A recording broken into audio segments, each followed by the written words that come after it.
What's up, guide hunters?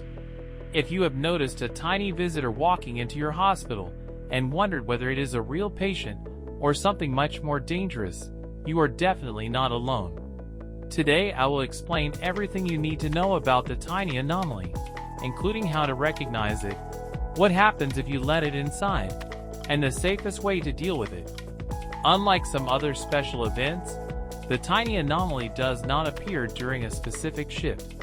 It has a random chance to spawn during any run, so there is no guaranteed way to trigger it. This means you should always pay close attention to every visitor arriving at the reception desk. At first, the tiny anomaly behaves just like a normal patient. It walks into the hospital and waits to be checked in, making it very easy to mistake for a legitimate visitor.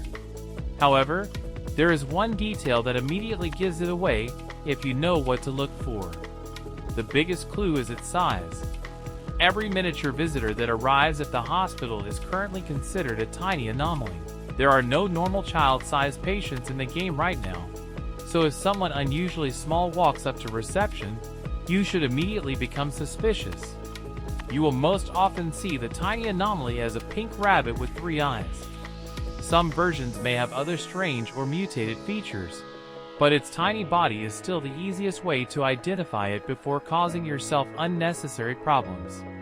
So what should you do if you spot one? The safest strategy is refusing to let it inside the hospital. Simply close the reception shutters before checking it in. After being denied entry, the tiny anomaly eventually leaves on its own, allowing you to continue your shift without dealing with a hostile enemy. The real trouble begins if someone accidentally checks it in. Once it receives a patient name card, it immediately becomes aggressive and starts chasing the nearest player. Instead of acting like a patient, it behaves as an enemy that constantly attacks your team. Whenever the tiny anomaly catches a player, it repeatedly bites them and slowly drains their sanity. Besides lowering your sanity, these attacks waste valuable time and make it much harder to keep treating patients. Trust me, allowing it to stay inside the hospital quickly turns into a major distraction. If the tiny anomaly grabs your character, you can fight back by pressing the required buttons to break free before escaping. This gives you another chance to create some distance, but you should not rely on this for very long because the enemy will continue chasing nearby players. Fortunately, there are several ways to eliminate it once it becomes hostile. One of the fastest methods is using a taser, which instantly removes the tiny anomaly. You could also use a firearm for an immediate elimination if you have one available. Acting quickly prevents the enemy from continuously interrupting your team.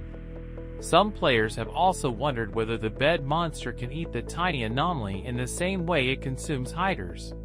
Right now, this interaction has not been confirmed. Since both enemies rarely appear during the same shift, there is currently no reliable evidence showing that this works. Because of that, you should not build your strategy around the bed monster.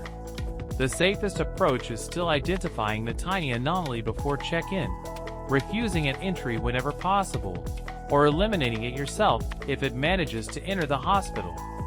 Once you know what to look for, the tiny anomaly becomes much easier to handle.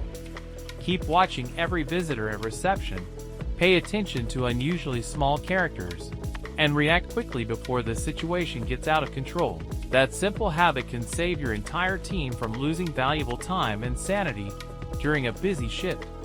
If this tiny anomaly guide helped you survive your next run, make sure to leave a like and subscribe for more Animal Hospital Roblox guides, anomaly walkthroughs, and update coverage.